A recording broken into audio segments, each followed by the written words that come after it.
The Battle of Moon Sound was a naval battle fought between the forces of the German Empire and the then Russian Republic in the Baltic Sea from the 16th of October 1917 until the 3rd of November 1917. During World War I, the German intention was to destroy the Russian forces and occupy the West Estonian archipelago. The Imperial German Navy had 1 battle cruiser, 10 battleships, 9 light cruisers, 1 mine cruiser, 50 destroyers and 6 submarines, while the Russians had only 2 pre-dreadnoughts, 3 cruisers, 3 gunboats, 21 destroyers, plus the 3 British submarines. Background: it was the Germans' intention to destroy the Russian army and occupy the West Estonian archipelago. The Germans captured the archipelago, with its main islands of Saaremaa, Hiiumaa, and Muhu during the Operation Albion in September 1917. This left a Russian squadron consisting of the old Russo-Japanese war-era pre-dreadnought battleships Grozdanin and Slava, together with cruisers and destroyers, stranded in the Gulf of Riga. The Russian fleet escaped on 17 October 1917 by way of the Suez Strait, separating the island of Muhu from the Estonian mainland.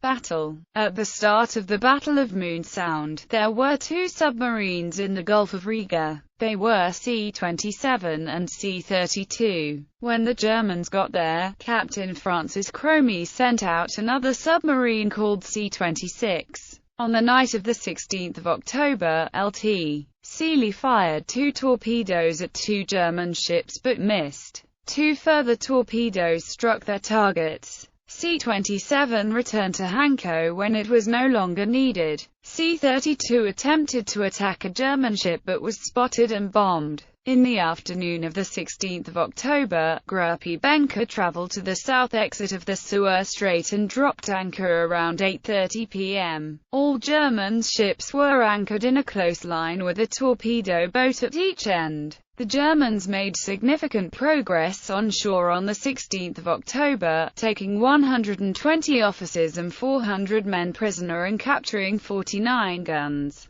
By the end of the day, German forces were prepared to capture the West Estonian archipelago and the Navy was ready to attack in the Matisalu Bay and the Suez Strait. The Russian battle strategy was changed at 4:30 a.m. on October 17 due to a mistake made in the transfer of an order. That morning, ships were on the move by 700. The 3rd MSHF was heading east while the 8th HF-FL was heading north under command of Erich Kolner. At 7:20, Russian battleships opened fire on the 8th HF-FL, the 3rd MS. Dive and the Spabreacher. The 8th advanced, but were under constant Russian fire. It was the 3rd MSHF's duty to clear mines. At 8 a.m. Admiral Benker ordered that the cruisers stay put and not advance any farther. At this point, König and Kronprinz proceeded east by the 3rd MSHF, both under the command of Georg von der Marwitz.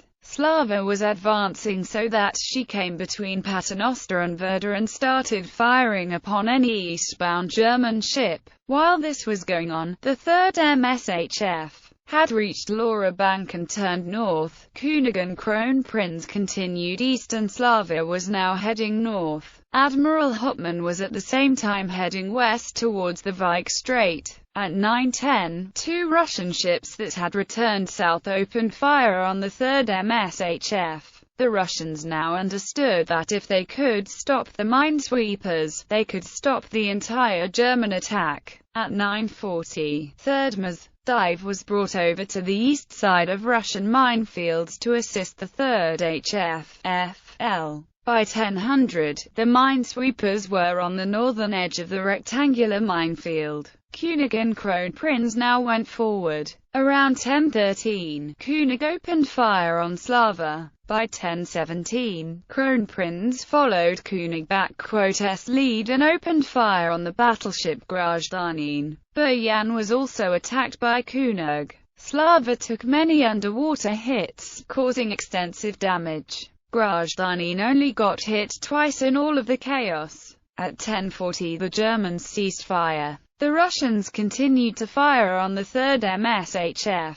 Around 10:30, Admiral Bachirov ordered all sea forces to withdraw to the northern Suez Strait. Slava was now fatally wounded, destroyed by Turkmarek Stropolsky. The Russians were determined to make the channel impossible to pass through, so they laid out more mines and used damaged ships to their advantage. At 10:46, the Werder battery opened fire on the German battleships. At approximately 11:09, 2 German battleships anchored while under fire at Vogelade. At 11:28 there was a false submarine alarm followed by a legitimate one at 12:08. Around 1:35, Kolberg attacked Vogelade for approximately 10 minutes but met no reply. At 3:45, Admiral Hauptmann S-Flag Lieutenant Toboltz-Keln led a landing party to take over WOI. At 5:30, White Star shell could be seen, which meant that the battery had successfully been taken, but the guns were unserviceable. By 300,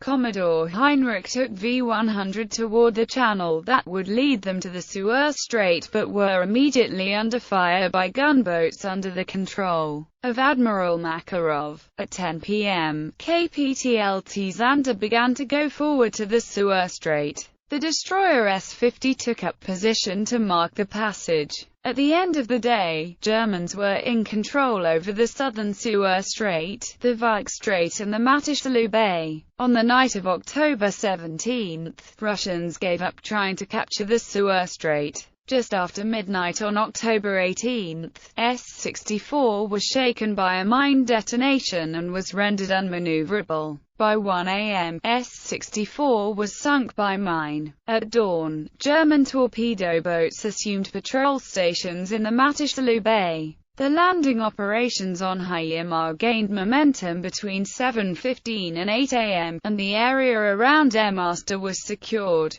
By 8:30, German minesweepers had worked forward to a mile south of the Violade lighthouse. At 800, Benker's group started east and went behind the 3rd MSHF. Just after 1000, Benker ordered Admiral Hauptmann to dispatch Strasbourg and the 8th MSHF to the 3rd Squadron, while Kolberg, the torpedo boats and Spabreacher would remain to the west. At 12:40 the 3rd MSHF and 2 boats of the half flotilla confirmed that Slava was sunk along with 2 freight steamers. The Germans could see Russian destroyers laying mines. The Russians had not yet detected the Germans, so the Germans opened fire, which was met with a reply. 2 German torpedo boats opened fire as the Germans continued northward. 2 Russian gunboats and several destroyers took them under fire. They then turned south at high speed under the cover of a smoke screen.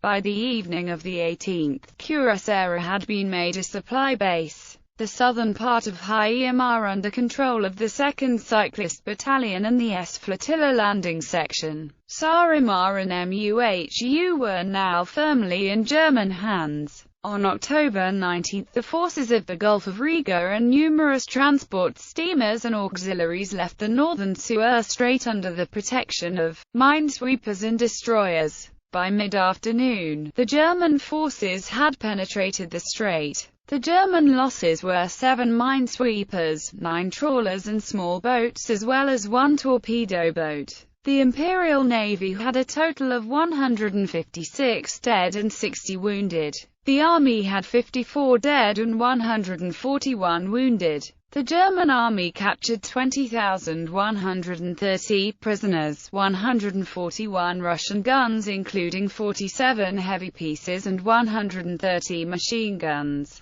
Aftermath. Casualties of the battle were far more extensive for the Germans than the Russians. 300 German soldiers were killed, and 200 were wounded, while the Russians suffered fewer than 100 deaths and around the same number of wounded. German destroyers S-46, S-64 and the Russian destroyer Grom were sunk. All the 4 ships, Slava, Citizen, König and Kronprinz, were damaged, with Slava in particularly bad condition. The German battleships Bayern and Großer Kurfürst were badly damaged. Destroyer B-98 was damaged, a 32 ran aground. The auxiliary ship Corsica was damaged, 7 minesweepers and the destroyers S-65 and S-66 were sunk.